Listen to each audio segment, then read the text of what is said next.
તો છોટાઉદેપુર તાલુકાના કાનાવાટ અને કાછેલ ગામ વચ્ચે આની નદી પરનો વર્ષો જૂનો લો લેવલ કોઝવે ઉપરવાસમાં પડેલા ભારે વરસાદના કારણે ગરકાવ થઈ ગયો। આના લીધે નદીની આજુબાજુ રહેતા ગ્રામજનોને જીવના જોખમે અવરજવર કરવાની ફરજ પડી રહી છે। ભારે વરસાદના કારણે નદીમાં પાણીનો પ્રવાહ વધતા કોઝવે પરથી પસાર થવું જોખમી બન્યું છે, જેના કારણે સ્થાનિકોમાં ભયનો માહોલ છે। સ્થાનિક ગ્રામજનોએ વારંવાર તંત્રને નવો પુલ બનાવવાની રજૂઆત કરી, પરંતુ તંત્રની ઉદાસીનતાના કારણે કોઈ કાર્યવાહી થઈ નથી।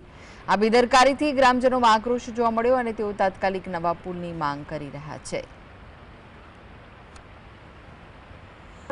નદી આવી જાય છે અને આ ખેતરોમાં પાણી ભરાઈ જાય।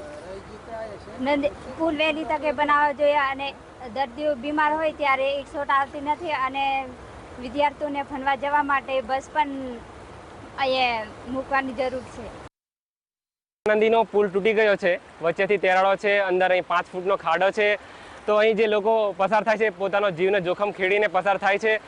જે અહીંયા 10-15 વિદ્યાર્થીઓ છે જેમને જો સ્કૂલ પર જવું હોય તો 11 કિલોમીટર ફરીને જાય છે અને જો શોર્ટકટ અપનાવવા જાય તો જીવનો જોખમ જ છે, કારણ કે વચ્ચે પાણી આવી ગયું તો અંદર વહી જવાનો પણ જોખમ રહેલો હોય છે।